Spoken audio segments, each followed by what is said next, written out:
Netcasts you love. From people you trust. This is Twit. Bandwidth for frame rate is provided by CacheFly at CACHEFLY.com. This episode of Frame Rate is brought to you by Squarespace, the all-in-one platform that makes it fast and easy to create a professional website, blog, portfolio, or online store. For a free trial and 10% off your first purchase on new accounts, go to squarespace.com and use offer code FrameRate5.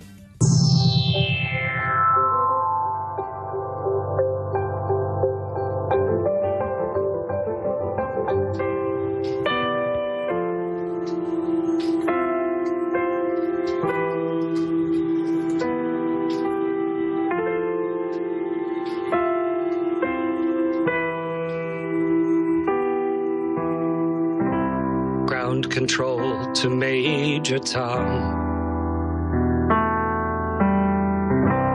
Ground control to Major Tom. Lock your Soyuz hatch and put your helmet on. 10. Ground control 9, to Major Tom. 7, 6. Commencing countdown, engines on. 3, 2. Detach from station and may God's love be with you.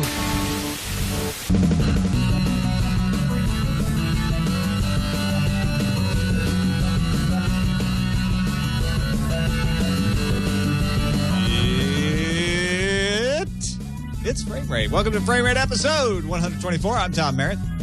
Howdy, folks. I'm Brian Brushwood. That was a Canadian in space. Hey, They Tom, let Canadians in space now? remember the other day you're like, Brian, I'll bet you $1 billion that never will a Canadian go to the International Space Station and then do a cover of the David Bowie song that will instantly get 2 million views in less than 24 hours and win the internet all in one fell swoop. And I said, I'm not so sure about that, Tom. I think that just might happen. And I was $1 billion Canadian, which is also $1 billion. No, man, everybody, people are probably sick of this thing by now, but everybody just seems to love this video, this song, because the effects are so amazing. Well, what's funny also, it's like, first of all, the location, of course, is stellar. The visuals are amazing. The music location. is I meant the decent. effects, the visual effects. The visual effects, Brian, are stellar. But what do you mean location? This is all done on a soundstage, right? No, it was taken. No, if by soundstage you mean the International Space Station, then yes, it was the most expensive soundstage in history is where this took place. Right. Yeah. I got it. Stop winking. Stop winking. So what's funny is I showed this to my wife yesterday when it only had 30,000 likes. And the first thing she says is she goes, 33 people disliked this? I know. I thought the same thing. It's like it's the internet rule, man. There's always douchebags as far as the eye can see. Right now, it's at 3 million views, 130 thumbs up, and less than 1,000 people. 912 people gave it a thumbs down, all of which are going to be stricken with lupus in the next 20 minutes.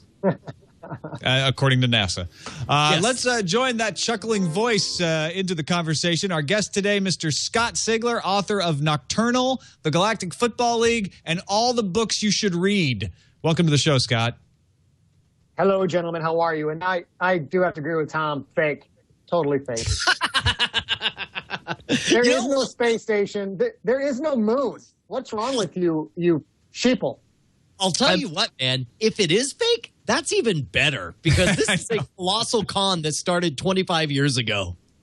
Yep. I think there's two shadows somewhere or something. I don't know. Let's move along to the big story. Your Soyuz hatch and put. This just in, the big story.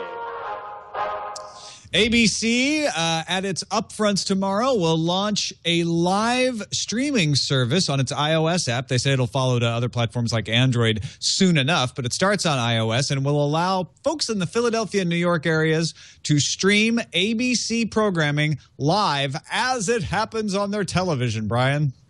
I'll tell you what, Tom, this is clearly a revolution. It's a step forward, and oh my God, I can't even say any of this crap with a straight face. This is something they should have done a decade ago. It's clearly in response to Aereo, because Aereo is serving a need that people wants. And then I said wants. That's right. I used the S version of that. Look, the point is they should have done this a long time ago, and I'm just mad. I'm mad that they're offering it now so late, and they're acting like it's a revolution. Well, does this make you feel any better, Brian? You'll still have to authenticate as a paid cable subscriber to access it. It makes me even more mad because you heard me bitch about HBO Go. Remember when I was saying all the problems with the HBO Go desktop experience? It turns out it's even worse because on top of everything I said previously, you have to provide a login and password every single time that you go in. There's no Netflix experience where it's like, oh, hey, it's you again. Hello, friend. Come back and here's your seat waiting for you. It's all this suspicion like, hey, man, you want to sign up? Or you're going to get, hey, whoa. Just tell us who you are and we'll let you in. I can only hope that ABC brings us the same agonizing experience. Well, I've used authentication on other websites and it hasn't been that bad. So hopefully it will remember you.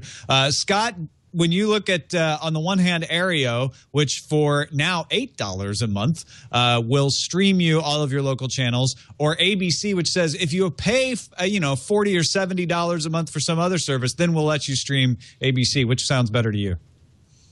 I'm going to have to go with A. I mean, $8 a month, and you're going to get that local feed anyways. I'm not sure what the plan is by ABC to make you go with a more expensive option, because as we've seen, that works so well in the digital space. Why don't you pay more for our thing as opposed to just someone watching it on Aero or just pirating it? I mean, now parties who will not be named at the particular time may have been able to watch Game of Thrones last night within minutes of it finishing up on the East Coast, because it's not a value proposition to go buy that for some people just to watch that one show.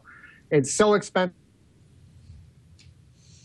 And the man got to him. Shut him down. That's all right. It was ABC shutting him down. I'll tell you what he was about to say. He was about to say, seriously, who watches live TV anyway nowadays? The only place I ever see live TV is at the gym. And it's crap I don't want to be looking at. It's crap I actively tune out and try not to figure out what they're talking about while I'm in the middle of doing. Well, that's because you're a liberal from Texas, okay? But real Americans like us here in California, Brian, we watch live television. We watch Good Morning America. We watch sporting events with the sports balls happening, and we want to watch them live. You want to know what they're talking about on the chat or the talk or the View or one of those 8 million different shows. I'm half kidding. I think you know about which part. But there are plenty of people who are like, in the morning, Good Morning America. I'll watch that live. Or sports events. Maybe The View. I don't know. That's not a bad one, actually. I mean, I'm not gonna say it's the look. Somewhere is that audience. It's not me, and I don't think it's you, and I don't think it's 80% of our viewing audience. This is the kind of lag that we expected to see with a shifting demographic of what people want. So, I mean, good. Congratulations. Late to the party, but you're here. Thank you. Well, okay. ABC. You're being pretty hard on ABC and in making them the scapegoat for the entire industry. The entire industry is late to the party. But let's look at it. Let's turn it on its head a little bit. ABC is the only one doing this, right? So they're the only one. That's the funny part, right? Step out on the ledge to do this. They're saying we will sell separate advertising in order to do this. We will deal with the nightmare that is licensing all of this stuff, not only with our affiliates, but also with the copyright holders of the programs that are going to be streaming. We'll deal with all those headaches to do this because we think it's important. And obviously, they look at it as leverage against Aereo. I bet you that if another Time Warner, Comcast, Verizon, Fios says, well, if Aereo's proven legal, maybe we'll do that. Maybe we'll stream live broadcasts without having to pay a carriage fee. ABC will say, great, we won't require authentication anymore. We're going to make this thing go live for anybody. You like them apples? So here's the thing, like right before we went live, I was talking to you about the fact that I'm reading the book, The Master Switch, about how information monopolies essentially come from outsiders who don't have a dog in the fight, who come in with the disruptive technology that makes possible an advancement that makes the viewing and listening populace happy. And then, the vested interest uses the hammer of law to try to shut it down. And then they get usurped and then they become the man and so on. This is exactly what we saw with the carriage fees in the 1970s. We saw cable television basically went to people who couldn't access broadcast television because they were, for example, in Manhattan, they had buildings all around them. In the Pocono Mountains, you had mountains everywhere. And they say, we will put up a very tall antenna and make it available to all of you. And they weren't paying rebroadcast fees or carriage fees or whatever, and they were ruled to be constitutional. The broadcasters were bitching about it, and they were like, these guys are stealing and rebroadcasting and making a buck off of our content. And the court said, so what? It's the same as if they all lived in a giant apartment building and they made a communal antenna together. So it's amazing to me that even then, if you read this book, The Master Switch is amazing. It is the story that we are covering right now on Frame Rate, played out 7 times before in different technologies. Going back and to it's the played out telegraph, It's played out in music. It's played out in e-tailing. It's played out over and over and over again recently. I mean, as well as in the past. So yeah, I'm glad there's a book out there that documents this stuff really well, because I've been trying to point this sort of thing out. And Cory Doctorow, is where I take a lot of my information, pointing out the buggy whip industry had exactly the same response to cars back in the day. It's a pattern of human. Keep in mind, the difference was when cable won, it was a clear violation. They had one antenna that they would rebroadcast to all the people who had cable. Aereo is at least trying to stick to the letter of the law by having as many antennas as there are subscribers. So if anything, it should be even more legal. And it's not a clear violation. The court said it wasn't a violation. Therefore, it's not a violation. Correct. I mean, by what they are claiming Aereo is doing wrong, let me put it this way. If Aereo was doing something wrong nowadays, as it is according to the broadcasters, then cable was doing something way wrong 40 years ago, but clearly they weren't busted. But you know how that goes. VHS was doing something wrong, according to the industry. And so when DVDs came along and people could rip them, people said, oh, it's the same thing as VHS, right? I get to record things over the air. DVRs, I get to record things. Oh, no, you can't do that. We're going to put in broadcast flags. It's the same fights all over again, saying you don't own the video that you watch. Right. And so they've been trying to put that genie back in the bottle. But that Master Switch is a great example of saying this has all happened before. It will all happen again. Yes. It's just the response. It's actually a very reasonable and understandable response of an entrenched industry. The more I realize that, the less angry I get at the industry and the more sympathetic and sorrowful. This is their role. You guys, you're going to lose in the end. And that is sad, and I understand. But really, you're just dragging it out. And so as long as you're not using undue influence to drag it out, I mean, the consumers always do win. Well, this is one of the interesting things about the Master Switch is there are enough stories of people who win by playing the nasty role, by playing by delaying long enough to preserve their monopoly in order to buy out the incoming disruptive technology or to shut them down for just long enough. They win for a while, but they never win for good. Is there an example of are there any examples that are still around that aren't within the last 30 years? Oh yeah, no. AT&T was started off as the disruptor, and then eventually they were the ones who were paying. I don't want to misquote this. That's my point. It may have taken a long time, but they ended up getting broken up. Right. But it was for a different industry. Meanwhile, you got to remember, American Telephone and Telegraph had a major influence in movie technology. They were the ones. It was. I don't think it was at Bell Labs. I forget where, but one of the companies was sponsoring the lab that created FM, and then kept it. No, it was RCA. That's who it was.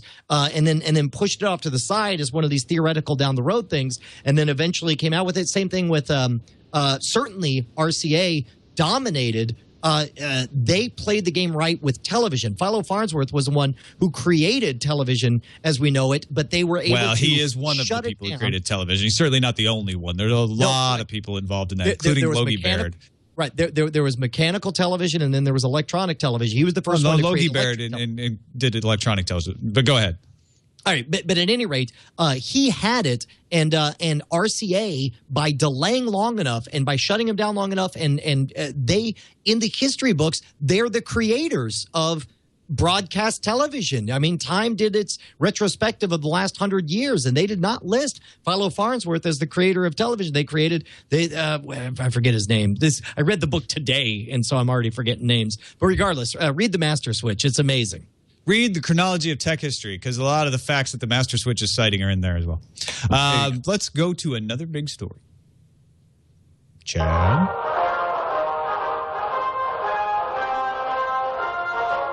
Stop everything. It's another big story. In the long saga of Who Will Ask Hulu to the Prom, Marissa Mayer dropped by. They wouldn't let her into the actual Hulu offices, but apparently she had some conversations, and Yahoo might be nosing around now. What do you think, Brian? Now, hold on. When you say they wouldn't let her in, like, did she actually show up and try to come take a tour of Hulu and they showed her the door? No, not at all. I'm joking. I'm saying that she had a meeting with them, but it wasn't actually in the Hulu offices because that would be too formal. They're not making a formal bid. Okay, so here's where we're at. Is Hulu is the company who, from the outsider's perspective, let's say you and me, and I assume Scott Sigler as well. Scott, you're with us, right? Yes, he is. Okay, good. Okay, so you and me, Tom, we perceive Hulu as the made-to-order disaster that failed to be a disaster and instead became the success story. But the problem is, of course, it's co-owned by people who don't like what it's up to, and what it wants to do is be bought by somebody who will let it fly free. And we were saying that I think Hulu could be the one. I'm sorry, Yahoo could be the one. I think it's a match made in heaven, to be honest. I can't think of a better company for them to be bought by. But, well, possibly. I think AOL could make a good go at it. I can think of other companies. Amazon could do a great job with Hulu. I think Peter Chernin and Guggenheim are both potential bidders out there that are being talked of, could do good with Hulu. I think what's interesting is who's going to actually buy Hulu with the ability to make money off Hulu? Because we've seen this happen before. Talk about all happening before, all happening again, where Hulu gets a bunch of people interested in buying them and then says, yeah, and we'll give you crap for rights, and we're not going to guarantee any of those rights to the shows, and we get lots of flexibility on vetoing what shows get posted on Hulu. Because as soon as News Corp and Disney are out of there, no, they're not going to be nice about posting things on Hulu. They're going to be resistant. They're going to hold back from posting things on Hulu. And that's what everybody's waiting for. That's what Mr. Marissa Mayer must have been asking in this meeting is like, okay, let's talk about this licensing deal. You guys have to make it worth my while to spend the billions of dollars you're asking on this. Right. Well, and keep in mind, part of the reason that I think that Yahoo is a good fit is because Yahoo is a video distribution company without an identity. Hulu, we understand exactly what it is. We understand Amazon Instant has already invested a major amount of money in order to create their own original pilots. And, of course, they're buying their own brand of content. Of course, Netflix has its own identity. But when I say Yahoo Video, nothing comes to your mind except for maybe those are the guys who got SNL, right? And if anything, SNL digital shorts have made their hay on Hulu is where most people go to watch most of those. So again, it seems like a natural fit to those. Now, AOL is a bit of a wild card in that in the consumer's mind, they don't have much of an identity. But I don't know. I feel like Yahoo and Hulu could be a good match. But you're right. Well, it all depends on their ability to get a reliable stream of content that people actually want to watch. Hulu may be really good for Yahoo. Scott, do you think that it matters where Hulu goes as a consumer? I think it will be transparent to anybody who's actually using Hulu on the client side. If I'm just going to Hulu to watch shows, which I don't personally do because I don't like Hulu all that much compared to other options that are out there, but no one really cares who is the power behind it. If they're able to get the shows that they want to watch and the interface is what they want to see, then people could care whether it's Amazon or whether it's Yahoo. It doesn't really matter. And I that's why I'm like, I don't think it matters to me who buys it, but it certainly should matter to Yahoo. And if you're interested in Yahoo's long-term success, I think Brian's absolutely right. This could be great for them. It all matters on, like, if they get the Hulu we know now or better. Well, educate me here. Why, if I use Amazon streaming service quite a lot, why would they buy Hulu? Just to get the access to the regularly programmed content, or is there something else that Hulu does that Amazon can't do?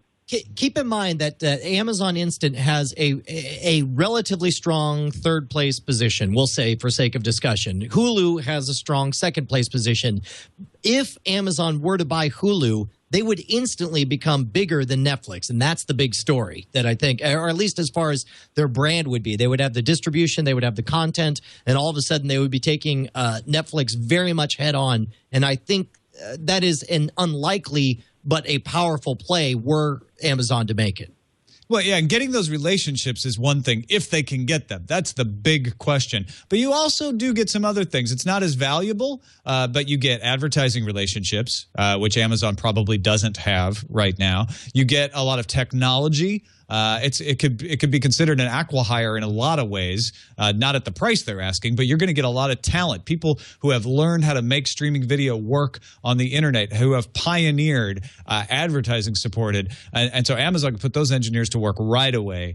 There's a lot of benefit to this. It certainly isn't traffic. Hulu just dropped out of ComScore's top 10 back in March, but the value is the content that it has and the expertise and technology that I has. I think that's the big thing. Whoever buys this is going to benefit from. It seems like it does seem like in some ways it'd be a great marriage for Amazon. Amazon having the fulfillment and inventory, all the back catalog, all the DVDs, other merchandise related to various shows that are on Hulu. If they can get those shows and do some kind of interstitial advertising for all the additional things that can be sold in conjunction with the show, that's something that Netflix doesn't have, and that would give Amazon another advantage. Let us move on to yet another big story. Tuck in your bootstraps. It's yet another big story. Fighting John McCain has introduced a bill as of Thursday called the Television Consumer Freedom Act of 2013. Does three things. It says, A, you're going to offer a la carte cable to these people out here, to the hardworking people of America. B, if you decide to pull your broadcast channel off the air because you're mad at Aereo, you're going to lose your broadcasting license, young man. And C, I'm tired of not being able to watch the Arizona Cardinals in my district because not enough people bought tickets. So there are no more NFL blackouts. It's not allowed. If it's a taxpayer-funded stadium that you're in, you've got to show the game on television, by golly. Thank goodness, Tom, that somebody's taking substantive action about that which matters most to Americans. And this is not just a case of grandstanding for public goodwill. This is absolutely. Actually, I don't think it is. I know what you're saying, Brian, and I may be wrong about this, but McCain's been fighting the a la carte cable thing for years. He's not even on the committee anymore, and he's still like, I want a la carte cable, damn it. No, I mean, you're right. He is fighting the good fight, but it's a buggy whips fight. This thing's on its way out, and it's not going to matter. Its opportunity of cultural relevance was 20 or 30 years ago. There's no way this matters now. All of this stuff is on its way out, and we're going to see a total breakdown naturally in the market. And the last thing that could be justified is injecting government into it. If this was 1989, and we had this complete dominance and stranglehold, and it was still popular for government to come in and fix problems like this, then yeah, I could see this taking off. But none of those conditions are still the case. Well, back up for the slow kid on the bus here. The tax-funded stadiums, as a big sports fan, that's always been a burr in my saddle. So start from the third element and work backward. If you can explain it to me, why this is irrelevant, because I'm not as adept at this as you guys. But yeah, taxpayer money goes to fund a stadium, then people are able to black out broadcast that stadium unless they sell those seats, and that's a private enterprise, and there is no tax revenue generated from it other than sales tax. So that seems like a good thing. Why are these other things irrelevant now? Well, partly because we're seeing the beginning of, well, first of all, for the last year on Frame Rate, we've been talking about the slowdown of new acquisitions for cable television. It's clear that the new generation coming in is not interested in buying these whole packages. There's already firm pressure from the incoming consumers to stop this one-price-fits-all block booking, essentially, for cable television. That's already, you're seeing natural pressures take care of. Now, Granted, in general, you see legislation lagging behind consumer demand, so that part's not new. But in this case, we're seeing a dying industry. We're seeing something that's going away that I don't know that we need to legislate all this stuff. The pressure that will be on these companies to break apart and make their content available, we already saw it from AMC when they broke down in their negotiations with Dish, and the only way for them to get their stuff out was to make Breaking Bad available via streaming to anyone who is on Dish. Like, we're gonna see people defect against this prisoner's dilemma and do what's right for their company and get their content out. Now, I actually disagree with you on the irrelevance, Brian, because what McCain's doing here particularly is saying if you don't offer a la carte, we're going to strip your right to use the compulsory license. And the compulsory license says that if you're rebroadcasting something, say I'm a cable operator and I'm taking ABC programming and rebroadcasting it, and that ABC channel that I'm rebroadcasting on your cable is showing Seinfeld, I can pay the producers of Seinfeld a compulsory license to cover that rebroadcast. I don't have to go negotiate separately with them, even though I am liable to pay them the rights to rebroadcast that copyrighted material. You can't just rebroadcast ABC and that's the end of it. You have to deal with the rights holders here. So, and then that's one thing that Areo's trying to get around too, right? By saying we're not involved in rebroadcasting. However, if you get it stripped away from you, it doesn't matter whether you're a cable operator or whether you're some kind of internet operator, unless you're Aereo with that loophole, you're going to have to deal with those kinds of rights. So I think this could have implications on internet cable as well. And it could apply to the idea of having your television delivered to you over the internet. What I do think you're saying, Brian, correct me if I'm wrong, is that you don't need this law, because once people can get their television over the internet, then the market pressure will cause a la carte cable to happen, because there will be so many people able to enter the marketplace and provide service. Correct. This is something that Congress does extraordinarily well, which is legislate that which is already happening naturally. And this is already happeing naturally. Second of all, yet. We think it is. We think it is, but it's not yet. It's a little early days to say this is for sure going to happen. Correct. We are forward thinking, and our headspace is 5 years ahead of where reality is. And I'm into all that.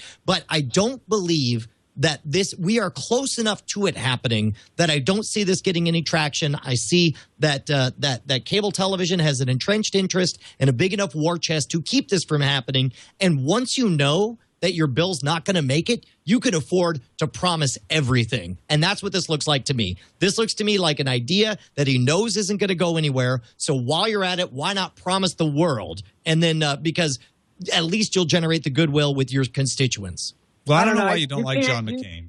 You can't make a political promise and then not keep it, Brian. That's ridiculous. Right. Come on. Seriously. What? That doesn't happen. How naive can you be? Oh, my God. I think there are laws against that. Yeah, exactly.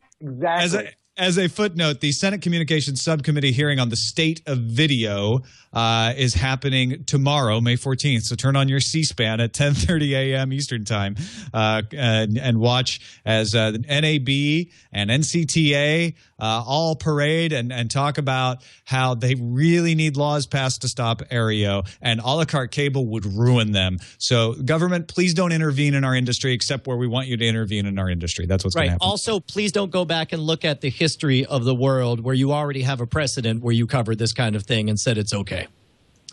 This episode of Tech News Today is not Tech News Today. Woo! We got to have a theme song to play every time you accidentally slip in and say Tech News Today. That was definitely a slip up. Although when I got to the second word, I was like, I might as well just go with it. This episode of Frame Rate is brought to you by Squarespace, the all-in-one platform that makes it fast and easy to create a professional website, blog, portfolio, or online store. They did a platform upgrade last fall, and they have not looked back since. They have not stopped. They're rolling out all kinds of products, new features, new integrations, new templates, 24/7 support. You can get live chat from them during the week even, and they're extremely fast with their email 24/7. Plus, plans starting as low as $8 a month for software and hosting. Squarespace is a real value. Squarespace has an award-winning design team, and you get to look like the award-winning design team worked for you, because they're adding all kinds of smart new features and design templates all the time. For instance, they just added a new calendar feature. If you've got events, maybe you're a nonprofit, maybe you're a theater, maybe you're a band, maybe you're a store and you just want to schedule sales, events can help you share those updates with your audience. And they released a beautiful new template called Momentum, which has cinematic full bleed image display, perfect for photographers and designers to showcase their work. It's fast and easy to use. It's great on mobile because the design adapts to the screen it's shown on, and you can publish to and from social media with a few clicks from Twitter, Instagram, Pinterest, all those good things. Squarespace integrates all your website needs into one platform: domains, design, development, commerce, hosting, and 24/7 customer support. But all of those words that I just said, you can ignore. You really can if you want to, because you can just go do a free trial at squarespace.com and find out all this stuff for yourself. Sign up for a free account. You don't need to give them a credit card number or nothing. Try it out. Start building your website. If you decide to purchase it, use offer code FRAMERATE5 and get 10% off your first purchase on new accounts, whether it's monthly or annual. But don't forget, free domain registration for annual plan customer subscriptions. That's squarespace.com. Use the offer code FRAMERATE5.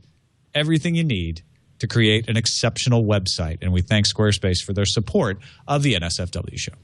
No, wait. Oh, I see what you did there. Hey, speaking of which, this is the only ad you need is panda-save.com, made by a 9-year-old. Boom. Look how professional that looks. That's made by my daughter in an afternoon. No help from me. She put a link to other people's websites. Look, which one's the WWF and which one is my daughter's 9-year-old panda-save. You can't tell. Can you? You can't. That's amazing. That's how good it is. By the way, the chat room has invented the ad belt for me anytime I say you won the belt, man. The wrong show. Let's move into the slipstream.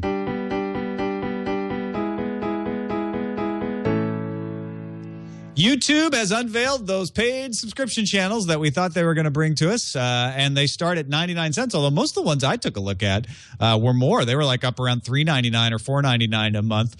Sesame Street is one of the big ones they were touting, although it hasn't launched yet, so if you go looking for it at youtube.com/channels/paid_channels, you won't find it. You will find Jim Henson in there. You'll find the PGA. You'll find all kinds of interesting stuff, UFC, and in fact, Frame Rate listener Andrew said, you cannot talk about this story unless you mention digital theater because I work there. So yes, digital theater, it looks pretty cool actually. Did you take a moment and check out what digital theater is doing? This is a very niche idea that they came up with.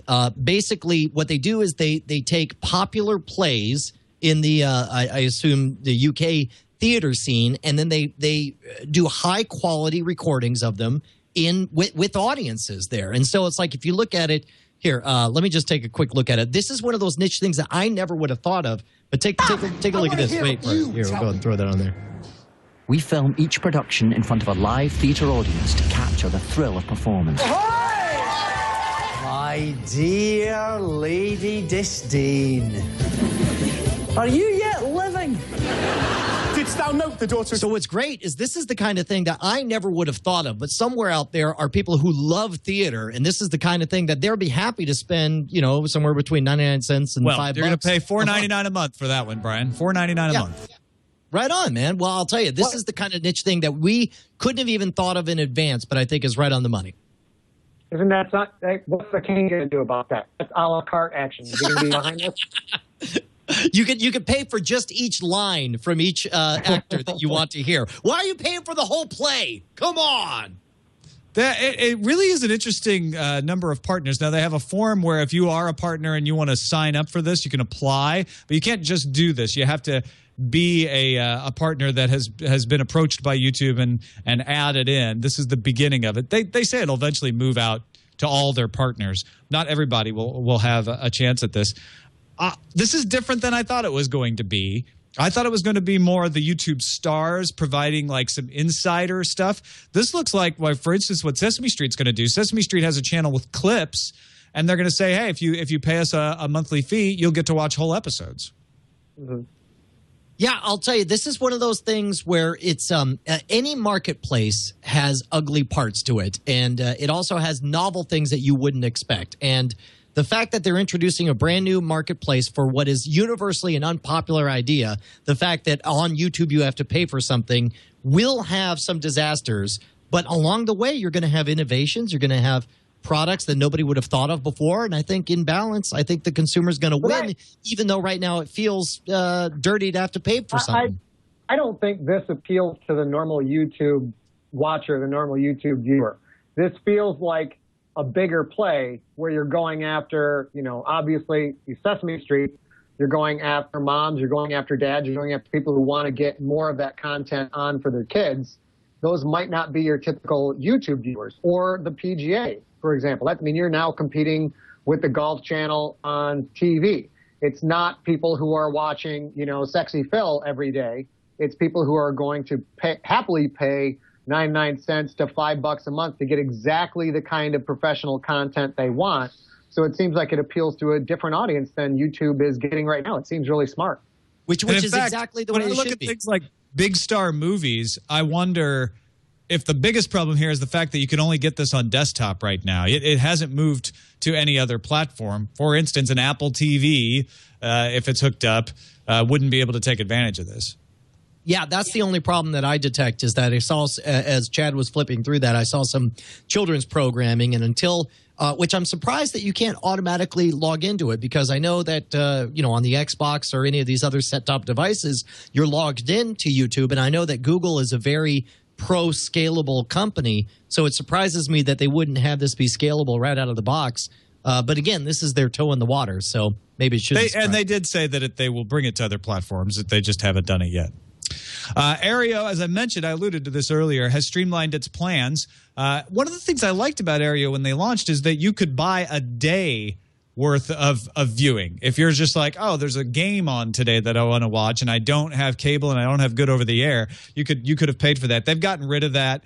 They've also gotten rid of their other plans. It's basically simplified now to $8 a month for the cloud-based antenna and 20 hours of DVR technology, or $12 a month for the same thing, but 60 hours of DVR storage. I don't know how to feel about this. I mean, part of me is like, I don't know. I guess boo loss of day rates, but yeah, just boo. That's all I am. I'm just boo. Well, they're launching in Boston in 2 days, and I think I think they found out that when they try to sell it, it gets confusing for people. So simplify it, and you get more uptake. That's my guess. That's probably true. Dish's CEO said on an investor call that he would rather partner up with Sprint or merge with Sprint or buy Sprint than DirecTV, because he said if we bought DirecTV, sure, we'd be bigger, but we'd be more of the same. If we buy Sprint, then we can change the industry. We can do all kinds of crazy things. He's basically saying video's dead. This is a dead-end business I'm in, and I need to get out of it. Oh, my God, Tom. Dish is the company gift that just keeps on giving. The fact that after everything Dish has done, they said, what we want is to be in a position where we could do more crazy, is my favorite thing on planet Earth. Dish may be my favorite player in this whole crazy game that we're watching right now, because they seriously do not give an F, period. Full stop. They're just like, whatever, cut out commercials, that's fine. Whatever, freaking, shut down with AMC, that's fine. Whatever, we don't care. We're Dish. We're the Royal Crown of Cola. But do they have a very good point with this? They don't want to be the next Kodak, where they're just, we deliver this thing right here, and then somebody else is going to deliver it faster and cheaper, as in free, and we're sitting here holding a product that nobody wants. I mean, should they use their power and their market capital right now to change into something else? So again, they don't wind up like Kodak. Scott, with your sense talking, that's not the way the cable industry works. The cable industry tells you that we're not seeing any decline in uptake. And in fact, if we are seeing any decline, it's merely a temporary economic setback. But instead, you got the CEO, Joe Clayton. This is a quote. This is his words. In my opinion, because the video business has matured and ultimately will go into a decline phase, we should acquire Sprint. He's right. He's right, man. This is the kind of straight talk that you get from a guy who seriously doesn't give a rat's ass. And this is what's awesome about being in last place, is that you can afford to talk this way. Yeah. No, it's pretty crazy. And do they have the kind of money where they could do something like that, buy a Sprint, or is he just talking smack? No, they've put a bid out. Yeah, they're trying to buy Sprint, but SoftBank, the Japanese behemoth, is pretty much locked up Sprint. So the Sprint board is trying to figure out how to politely decline Dish without getting sued for not paying attention to competing bids. But Dish is making their life hard. ESPN has approached at least one major carrier, according to the Wall Street Journal, about the idea of excluding ESPN video from your data cap.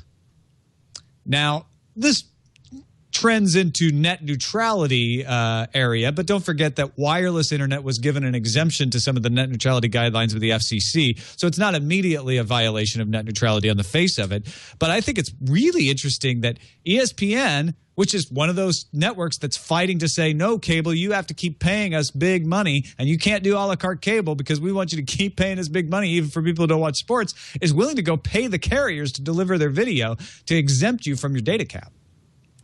Yeah, I don't know which of my spidey senses is more tickled by this. The whole, like, good, if you're into sports, then at least have somebody who's in the sports biz cover your bill so that it doesn't reflect on me.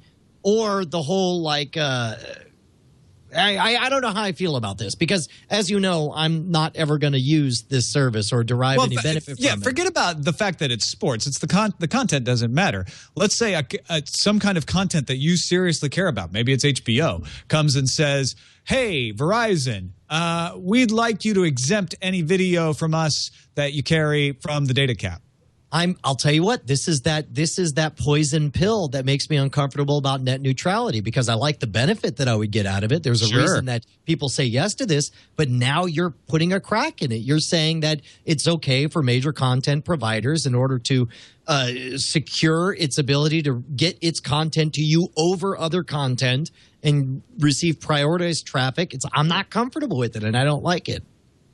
Yeah, but it's as long as the series of tubes that's sending the content from one place to another gets paid, do they care how they get paid? If ESPN wants to come in and foot the bill for that bandwidth, does that really matter? Because, I mean, at the end of the day, ESPN's going to have to be profitable. It doesn't matter right now. When it matters is when these people 10 years from now look at their content pipeline and realize that 90% of all their traffic is subsidized, and then they ask, why are we bothering to provide this last 10%? What's the benefit of it? And then that's the moment that the switch gets flipped, and all of a sudden you're back to the days of CBS, NBC, and ABC, and those are days that none of us want. And so this is how okay. it all John begins. McCain will pass the law. Yeah. It'll be fine. I just think I think the net neutrality thing is a rat's nest, and I'm not sure I disagree with you or agree with you, frankly. But the more interesting and simpler part to wrap my head around is the idea of ESPN paying to be carried. I guess it's just an early mover advantage, right? Saying like, well, we won't always do it that way. Well, and keep in mind, they might not always do it, but they want to grab mind share, and they've got a constant source of content that's always fresh. They've got all the different leagues. Their production cost for an hour of content is significant, but not as significant as an HBO or an ABC. There's not as much prep. People just keep making all these games. The more content they get out there that's unfettered by speed and looks really good, the more people they're going to get hooked on sports. So it's almost like it does seem like it's first hits free. We're going to help you get hooked on the Red Wings. And so you might have a luxurious Red Wings playoff beard at some point in your life like I have. And maybe they're just trying to get more fans involved in the whole thing. And that will, in the end, they'll wind up with more demand for their product because they put on a fantastic product.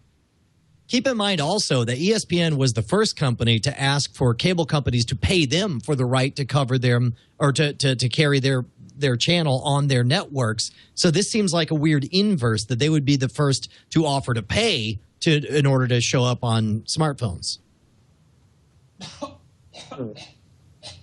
Sorry, you said Red Wings. Let's move on to the tube tops. I also mentioned my luxurious Red Wings playoff. Microsoft has reportedly developed set-top box prototypes on which I suppose they would let you watch Red Wings hockey games because you could do anything if you really want to. But the idea is that you wouldn't have to pay for the gaming element of Xbox. It would be sort of a Roku competitor. And the Wall Street Journal says, yeah, they've got all kinds of prototypes in here. We've heard rumors of this kicking around for a long time. Never at the Wall Street Journal level, though, Brian. Well, I'll tell you what. The moment I read this, I'm like, well, that's dumb. Use your Xbox. But the fact that when you mentioned that you don't have to pay for the gaming aspect, it occurred to me there is some segment of the populace who would love to watch video on demand, who probably like the Xbox style interface and would like to get the benefit of it, but perceive themselves as non-gamers who would never consider buying an Xbox, period. Like they're just allergic to using their thumbs for anything. And so for that, I can see this maybe working. It seems like an odd play. It seems like Microsoft should just up and understand what a wonder they have in the Xbox and the fact that it's already in homes across America. See, I totally disagree with you there. I think it would be the smartest thing Microsoft could do if they did it right, to say like, hey, there's the Xbox 360 for gamers, but we have this we're going to be bringing back Heroes. We have all these original programs. We all have this great video. And if you've been resisting buying an Xbox because you're not a gamer, hey, guess what? You can save some money and get this model, whatever it's called, that does all of the great things you've been hearing about, and it's cheaper. Or if you already have an Xbox 360 in one room and you don't want to pay for another one, hey, put this in the extra room. All right, now that second reason actually, I was going to say that second reason actually resonates with me, but that first one, like, dude, my parents bought a PS3. They will never play a PS3 video game. Right. They bought it to be a Blu-ray player and to watch Netflix, and they use it for those things. If you've got product segmentation and you're basically putting the same technology minus a little bit into a different package, that's pretty normal. That's why Sony has, any number of DVD or Blu-ray players instead of just one. It is going to give them a fresh marketing angle on a segment that may be resistant to the fact, well, I'm not going to pay for that because it's got all that game stuff in there and I'll never use the game stuff.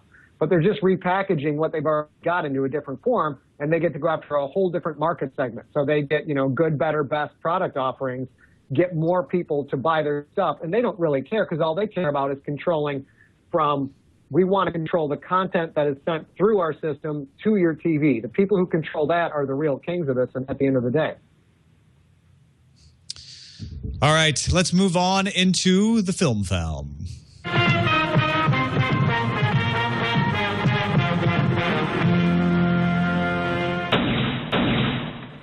Where Slipstream is about streaming services and Tube Tops is about the devices that you put next to your tube so you can watch the top shows, Film is all about the stuff you can watch.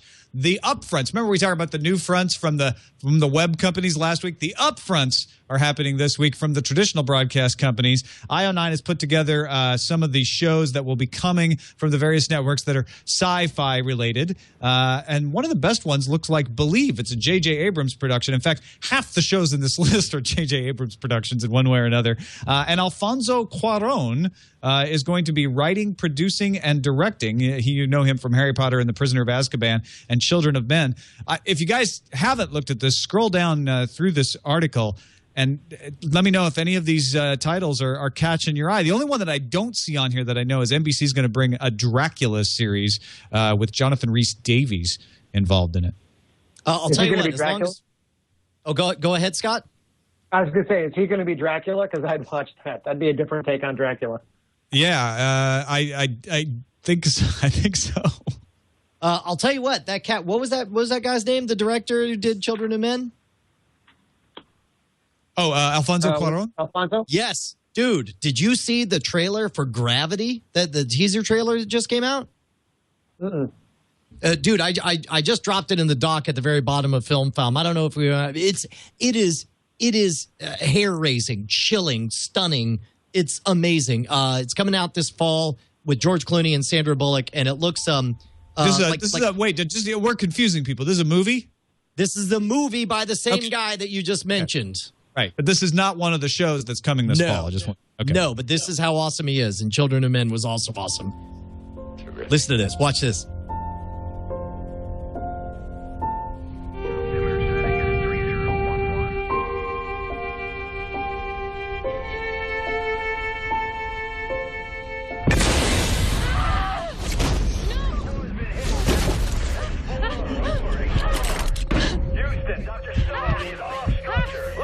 All right, that's enough. You get the premise.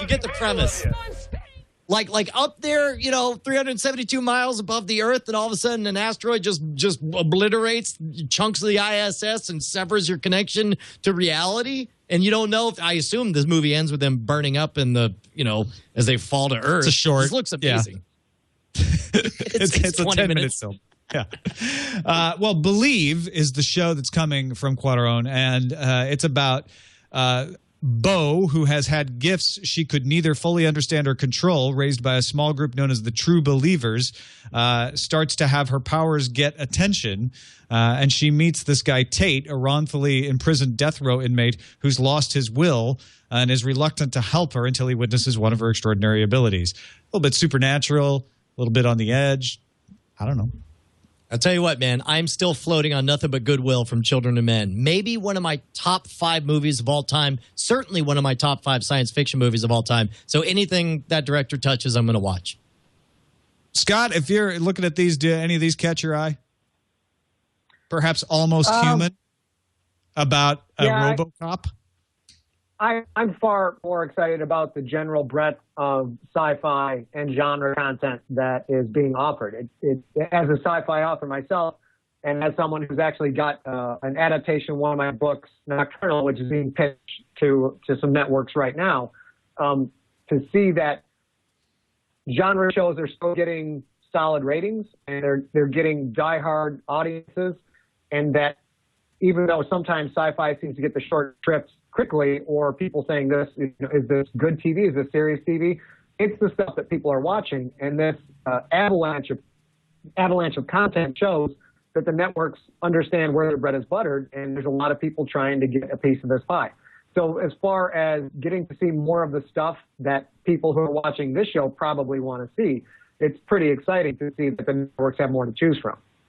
I'm intrigued by Sleepy Hollow, which is actually a time travel story, because they bring Ichabod Crane 250 years into the future to fight the Headless Horseman in modern times.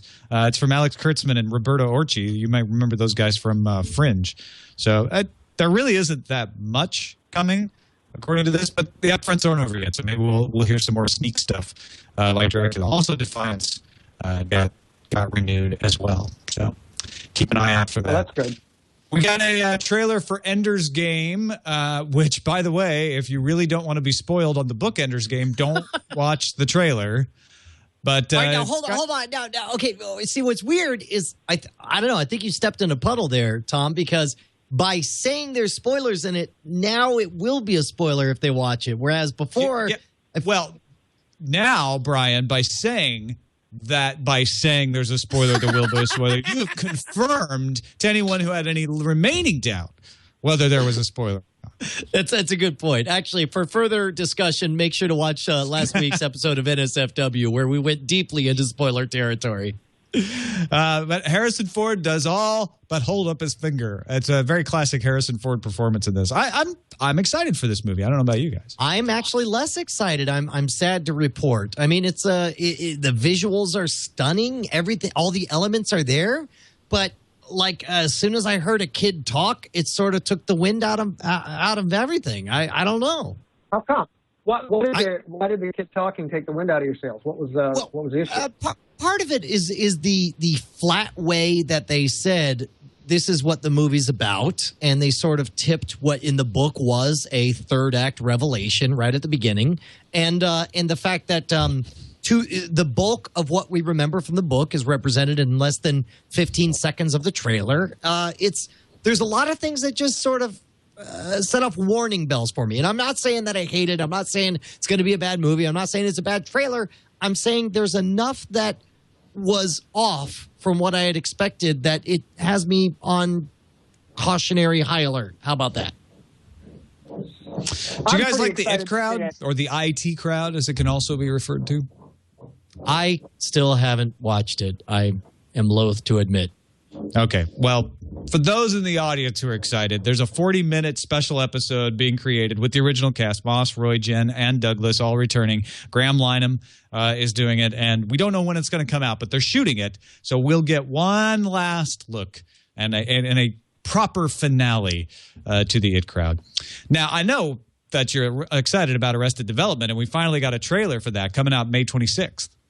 Yeah, man. I guess this dropped like this morning, and what's weird is watching it the first time, I loved it, and the second time I was weirdly like hesitant. And I don't know. I mean, granted, comedy is always a little bit weird the second time you watch it, but there was enough that it plays heavily on nostalgia. It reminds you of who everyone is. And in many ways, it feels like it's trying to sell this series to somebody who hasn't maybe seen it before. And some of the beats hit, some of them do not. That's part of their strategy. I saw it's on Netflix, right? The person who's in charge of Netflix was saying why they brought that back, they wouldn't bring back other shows such as Firefly, because the Arrested Development audience has grown after the show was canceled, whereas Firefly had kind of diminished. You're nostalgic for that show, but Arrested Development had generated a larger cult following as it's gone on. So they already know that anybody who watched this show is going to be there with bells on to watch what's coming out next. They've already got that. They don't need to put any energy into recapturing that audience. What they need to do is try and be intriguing to the few people out there who haven't seen it and maybe put something else. So all the things you're mentioning would seem to point towards that. They want to get new viewers with this stuff because they've already got the old viewers. They don't have to sell them. Agreed. And I didn't watch it a second time. I guess it came out last night because I saw it. I did see it last night. And when I saw it, I thought, oh, this is great. It looks like Arrested Development. It's like we're going to get the whole gang back together. It's going to pick up where we left off. I'm excited about that. Maybe if I watched it a second time, I'd have that same reaction, Brian, where it's like, oh, it's just going to be this is more of the same thing.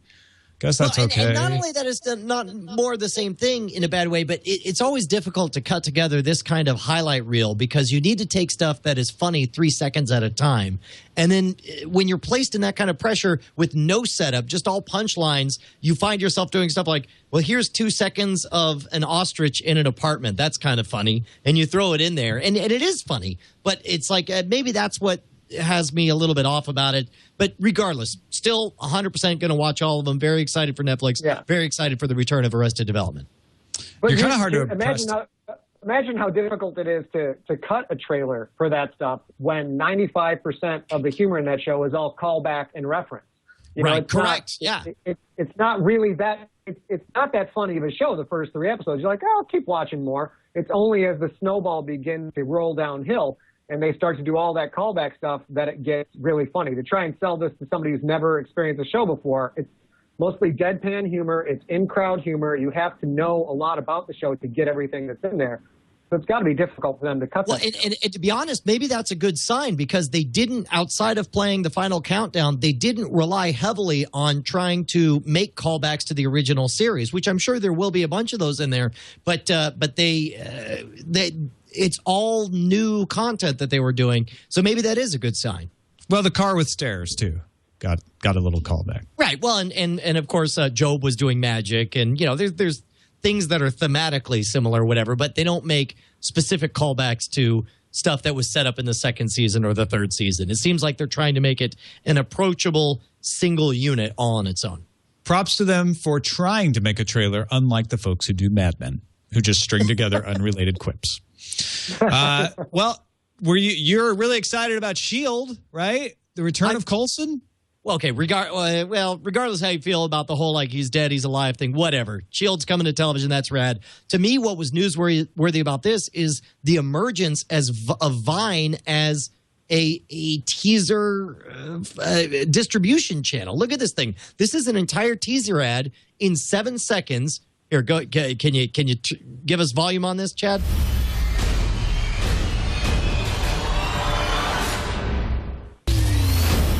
Like you're looking at 23 clips and a hashtag in 7 seconds, and yet you feel like there's enough there to give you a taste of what what Agents of S.H.I.E.L.D. is going to be like. Because I'm excited for it, regardless, man. I don't know. I'm so burned out on the grand motivation of this particular property is the death of character X. And then the second that property is over and they've got your money, they bring character X back again. And Coulson's one of those. And I'm sure they'll explain it. I've heard a lot of theories about how they're going to explain that it wasn't actually him that died, and it's going to make a lot of sense. But as a storyteller, for me, a lot of the drama and the suspense is taken out of it. And when I watch S.H.I.E.L.D., which of course I will not be watching it on the edge of my seat because I won't believe that any of the characters are actually in any kind of danger. I think it'll be... This is a very good point. This is the heroes problem. Part of the reason the heroes spun out of control was because very quickly by the second season you figure out that all the characters are made of rubber and that death doesn't mean anything. And once you've removed that dramatic suspense, you just don't care anymore. You know, I'll watch it, and I'm sure it'll be great. They do such a great job with those properties, and it'll be fun. But it won't be that, you know, that clutching at your chest, edge of your seat experience that I really want from my entertainment properties. I want to go and get lost, and I want to be desperate to see that character live, knowing that that character might not live. And that's the real magic for me as a consumer. A lot of people, they don't care. They're used to characters dying and coming back, and they're perfectly happy with it. So I'm sure it'll be a good show, but it won't quite have the same magic for me. Right. So, Brian, you didn't really – none of the upfront shows caught your eye. Not excited about Ender's Game. Didn't really follow it, crowd. Arrested Development on second viewing left you cold. You're more excited about the Vine aspect of S.H.I.E.L.D.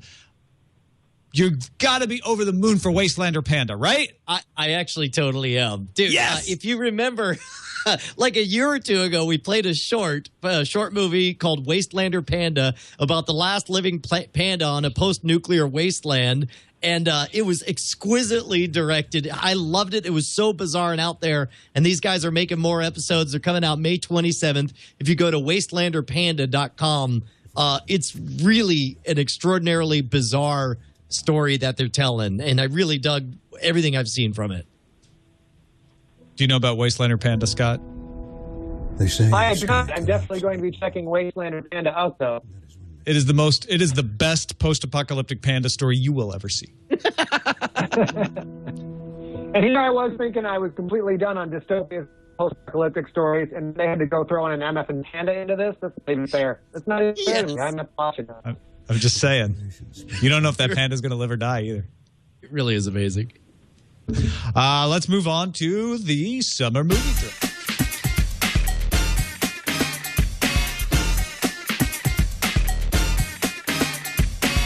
The Great Gatsby was the movie out last week, and we head into Star Trek Into Darkness coming out this week. Brian Brushwood, that's the essentials. That's the things people need to know. What's your spin? Real quick, Pain and Gain came in third place, continued to make money, which is undoing the damage that Scott did to himself early on. Iron Man 3 dropped off significantly faster. Iron Man 3 dropped off significantly faster than the Avengers did, which is bad news for me. Right now it's at 280. I need it to get well over 400 in order for me to have a chance. That's all I care about. Star Trek Into Darkness, I think, is going to do way better than I predicted earlier. The more I think about it, the more I think it will bust out of the sci-fi bubble, and I'm worried about it. Yeah, Scott, I'm curious because Brian and I have debated this idea that a lot of the press has been focused on Star Wars when talking to J.J. Abrams, and yet the marketing push has been happening for Star Trek Into Darkness. Do you think that will have a drag on Star Trek Into Darkness, that everybody's like, yeah, but J.J. Abrams doing Star Wars? I don't know. I hadn't considered that. That's possible, but they've done such a good job at packaging Star Trek Into Darkness, and I'm not even a gigantic Star Trek fan. When I see the trailer, I'm like, okay, I got to put that down on the calendar. I'm going to have to go see that. So it could have a little bit of a drag on it, but the whole myth that you're either going to be a Star Trek fan or a Star Wars fan is crazy. Of course, Star Wars is going to blow the doors off of everything because it always has. But no, I think Star Trek's still going to perform extremely well, despite the fact that J.J. Abrams has all the fingers and all the pies on all the planets in all of the multiverses. We should point out real quick that on the movie draft, 300 got moved from late summer to 2014. So Cargill is going to be awarded 2 Guns, which comes out the same weekend instead. So I believe that'll happen for everybody in the Chat Realm League. And that's the name of the movie that he's getting. We're not actually sending him to. No, we're giving him. Oh, no, we're just giving him firearms. Okay. Yes. Okay. No. That's the rule, is when your movie goes away, you get firearms. So that you can use against the eventual winner. Okay. Good to know. Let's talk about what we're watching.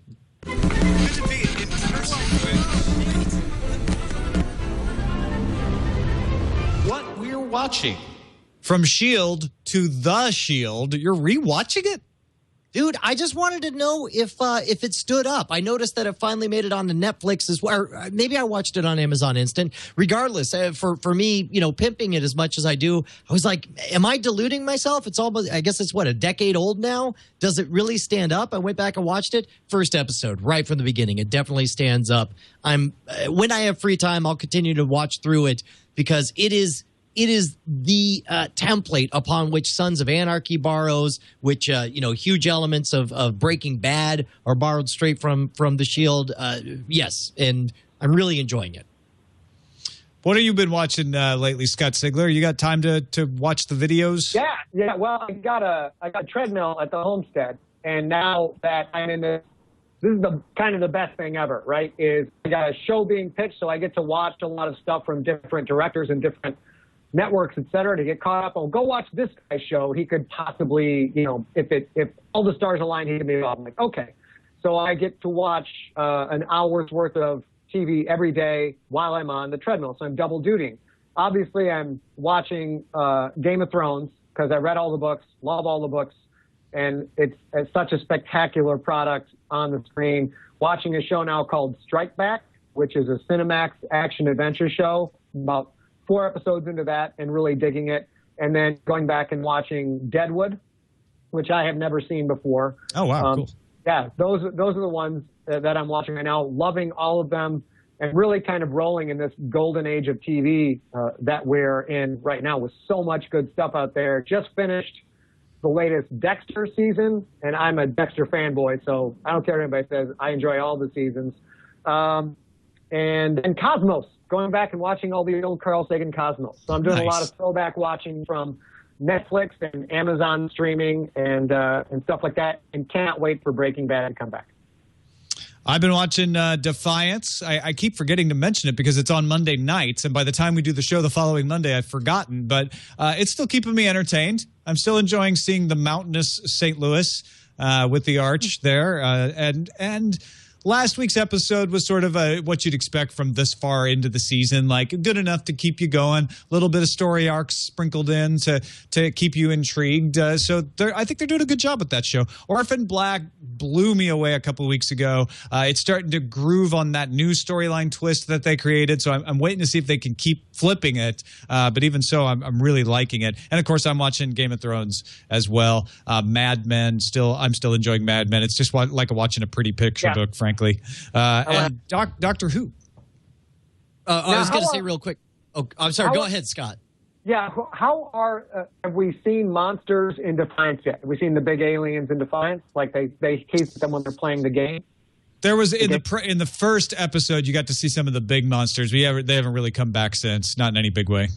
And I wonder how the effects are in that, because the most recent Game of Thrones episode, man, they are knocking it out of the park with those dragon effects. They're perfect. It's like watching the original Jurassic Park again, where you look at it and sometimes I'm like, how could they possibly get that any better unless it was an actual freaking dragon? So, I'm just excited forget. to see that.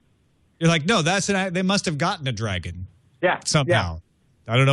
I don't know what pet service in Hollywood provides dragons, but I have not read up on who the FX guys are for Game of Thrones, but it's that they clearly are spending big bucks on those little segments with the dragons, and it totally sells me, because you're kind of expecting to be taken out of the story a little bit, a la like a sci-fi original movie. Still do a pretty good job with the creature effects depending on the movie, but man, those Game of Thrones effects are they're a home run. So real quick, I do want to point out that Upstream Color is still in movie theaters nationwide, but they are making the entire movie available for instant download, and you could decide your quality from standard definition all the way up through 1080p, 3.5 gigabytes you could download. When you buy it, you instantly stream it down. So I ended up doing both. I downloaded it, but I watched it streaming, and of course they also have it on a number of other platforms as well. Wow. Man, I loved Primer.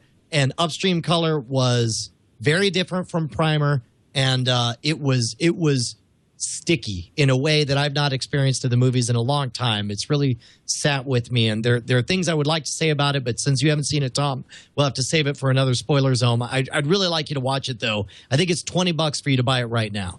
Yeah. So okay, I'll do a Kickstarter. the same guy who did Primer did this? Yes. Shane Carruth. Yeah, that's probably worth it. I liked Primer. Let's move on to some feedback. Now it's time for feedback with Brian and Tom on Frame Rate. Oh, yeah. Real quickly, to summarize James' email, he says he tried to game the Netflix UK subscription for House of Cards and got sucked in. One of the things happened, though, is his 8-year-old son started watching stuff, so he turned on parental controls, and he was complaining about the fact that the parental controls can only be turned on and off from the website. So if he wants to watch stuff, he has to go through that. Good news, James. They said in their earnings call that soon, and they didn't give us a date, they're going to provide family profiles on Netflix, so it'll be easy for you to switch between the account that has the parental controls on it for your kids and an account for you to be able to watch whatever you want. And specifically, man, can I relate to the whole logging in? Because you watch Dora the Explorer, we think you'll like Herky Jerk, the fancy dancer. It's like, no, I don't. That's not me. So, yes, I relate, sir. Herky You got Jerk, the other one? Fancy Dancer. I'm going to write a horror story called Herky Jerk, the Fancy Dancer. It's going to be awesome. Good. Yeah, we also got another way too long email from Derek Chen. Of course, we appreciate all of his insights.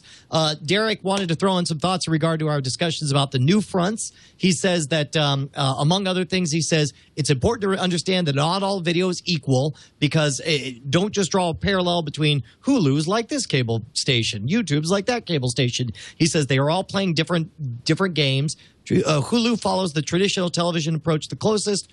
YouTube, on the other hand, he says, took a step back from previous position. Last year, it came out guns blazing about changing the world. So much hype and undisputed top positioning for online video. His quote, YouTube had thought itself the next stage of evolution in video. He says, from the look of things, they've certainly dialed back.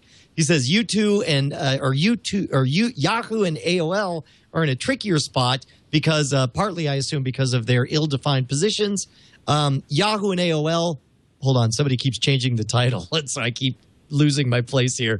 AOL came in as portals and ad networks, vehicles to provide high reach, usually against a slightly older demographic with efficient CPMs. He says, unless they're planning to make a massive shift in their identity, their video products strike me more as an added offering for additional digital dollars than a standard buy, especially since premium video is the new black. I don't see it necessarily taking away from TV dollars, as it is rounding itself out for the standard digital buy. So as always, we appreciate your input, Derek, since you actually know what you're talking about, unlike me and Tom.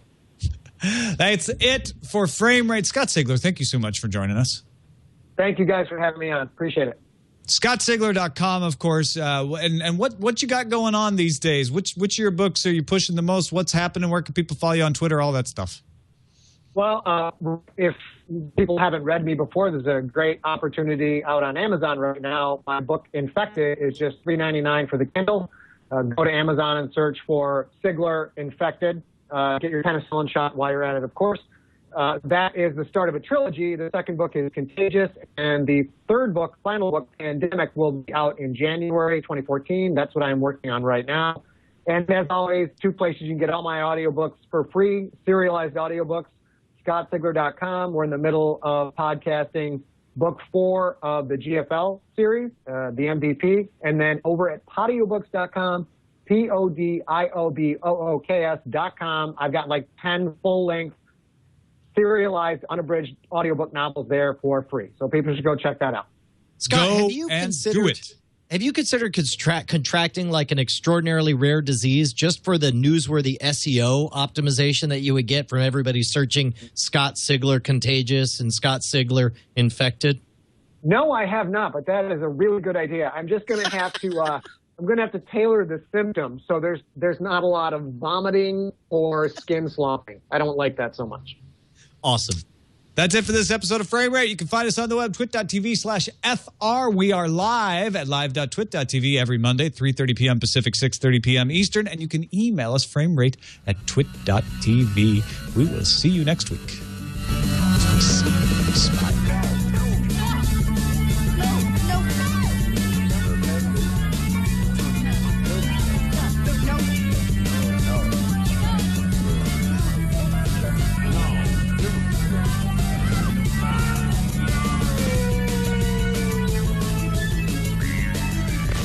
Are we doing spoiler zone? Yeah, let's go and do it. Okay, here we go. Silent breed is people!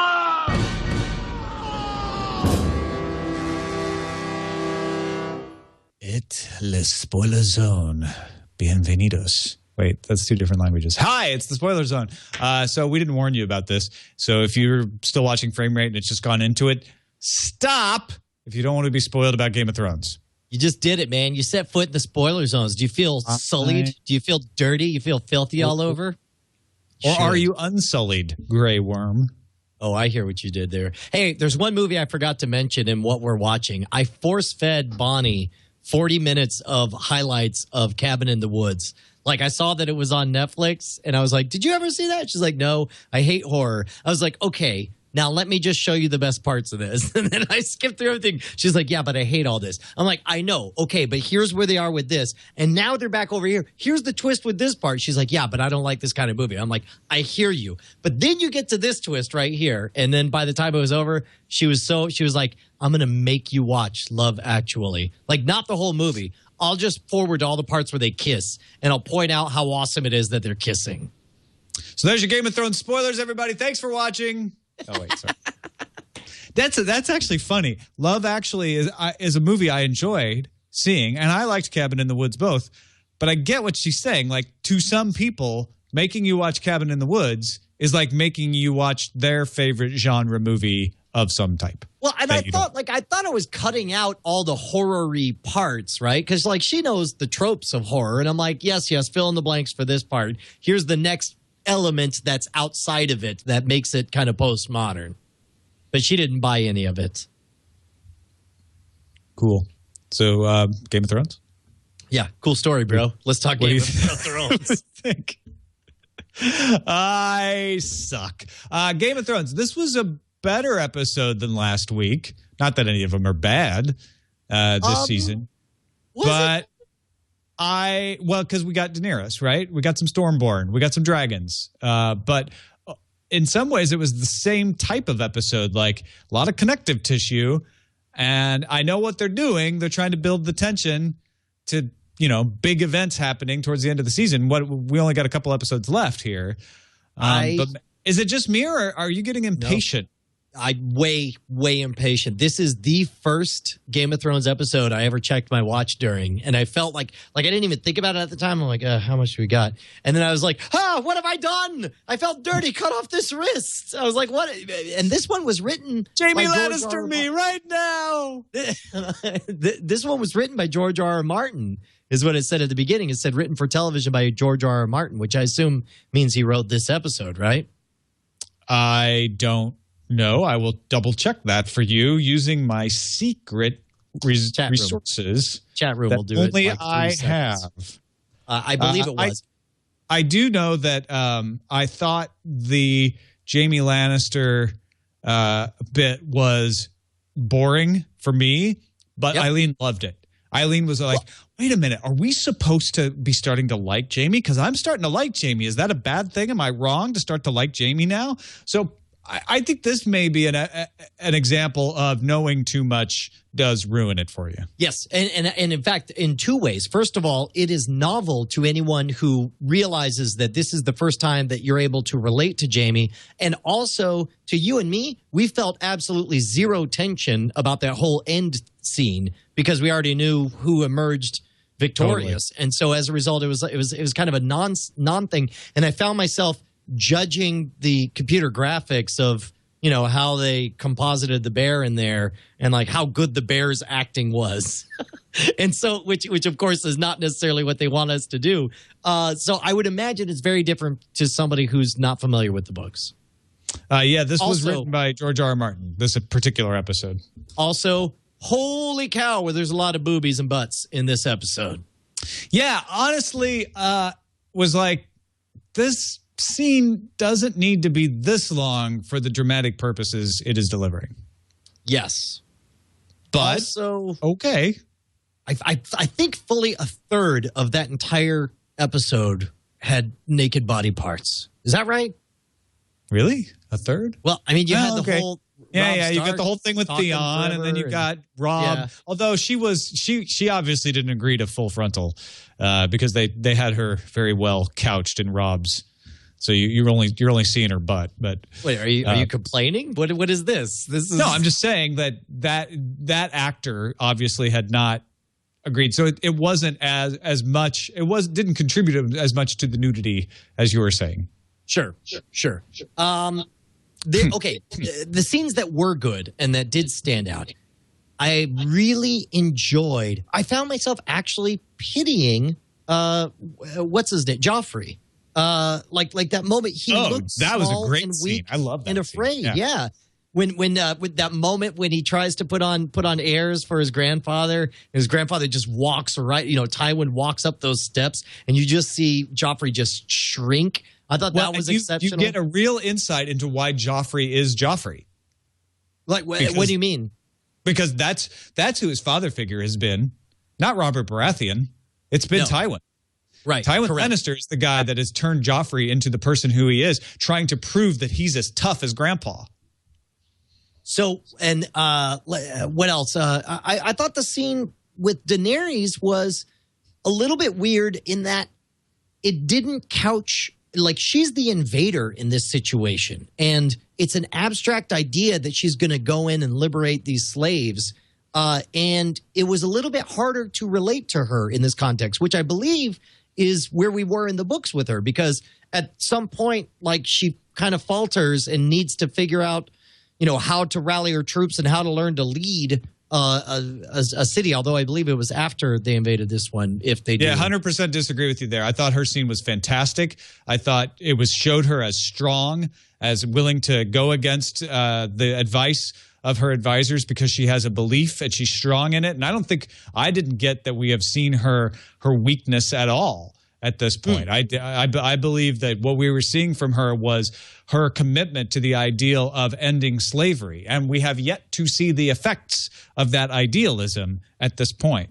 So what the other scene is, what's the name? Was it, is it OSHA, the one leading Bran to Castle Black? Occupational Safety and Health Administration, who's helping Bran across the northern plains. Making sure Bran wears a hard hat. Actually, it's funny. I always say Tonks when I see her because she played Tonks in Harry Potter. Oh, that's hilarious. Hey, it's Nymphadora. Well, and seeing her remind us that, by the way, there are zombies north of the wall, weirdly put into stark contrast that I'm like, oh, yeah, there's zombies in this story. Wasn't that like 1 billion episodes that we saw zombies or something? Wait, it was like 2 episodes ago, wasn't it? Well, I mean, it was. Oh, maybe it was more since the beginning of the season. It was at the beginning of the season, right? Which is like. Are you complaining that this is like there's not enough zombies in that? Because there's just not that many zombies. No. Okay, first of all, the book was the same way. The book was the exact same way. The book was good about showing you something outrageous and then spending a lot of time with that being like long enough for it to kind of fade into memory as a rumor or something half remembered or whatever. So the television show is very much following the book in that regard. But it was kind of amazing that I was just like, for as kind of what I thought at the time was the in-your-faceness of the supernatural elements at the end of last season and the beginning of this season, they've really let that fade away into the background to where you can almost forget that that's an important part of the story. Yeah, it brought it back to me when Sam, is it Sam? Is that right? Yes. Who was showing off the obsidian knife. But yeah, I think that's good. I think they could beat that over the head too much. And they're not north of the wall. Like, they would just be bringing it up for no reason because they're across the wall now. The wildlings have. The wildlings that we're following have. You also said stark contrast, by the way. Just thought. Oh, I see what you did there. Nicely done, sir. Yeah. I liked the way that they, because I believe the way they handled it in the television show was different from the book. Sorry for saying that. But of Arya leaving and then ending up in the, captured by the Hound, right? That was a little bit different because I believe in the book she was just out and he was just out and they ran into each other and she got caught. I'm glad you brought that up because I read an article today where they said, I believe it was Benioff saying, we're going to do 7 seasons of Game of Thrones. We're pretty sure we're going to do 7 seasons. And if they're splitting, which they are, this book in half, that doesn't leave them enough seasons to do all of the books. They would have to put 2 books into a season if George R.R. Martin were to finish all the books, obviously, or they would have to finish in a different way, take the story a different area, finish before Jar Jar Martin finished. Yeah, that'll be interesting. But I wonder also, keep in mind, we're only seeing the first half. Storm of Swords and Feast of Crows both happen concurrently, and we've already seen a little bit of elements of the two bleeding over. I could see them maybe taking that farther next season. We haven't seen what they do next season. It could be that this second season of Storm of Swords is sort of a hybrid, sort of blending Feast for Crows in there, maybe. I just know that there's not enough seasons for all the books that there are supposed to be, so something's got to give somewhere. Yes. Well, there are many seasons coming, including winter, as I'm told repeatedly. Summer is coming. Just doesn't have the same ring. Yeah. All right. Well, that is it for the spoiler zone then. Unless, do you want to talk Doctor Who? Did you catch up all the way? I only watched the first 2/3 of it, enough for me to decide that the first 2/3 of the current episode. Yes, the one that was written by. Yeah. The one, and keep in mind, like, my kids were watching it and I was kind of half watching it, doing other stuff. I didn't get swept in at all the way I did with The Doctor's Wife. I didn't feel like this was anywhere near on the same level. I didn't see how it ends, unless the end was some awesome twist. But the whole, like, yeah, let's play a chess game for the fate of the universe, didn't really do it for me. All right. Well, that is it for the spoiler zone then, ladies and gentlemen. Please return to your normally scheduled non-spoileriness, and we'll see you next time.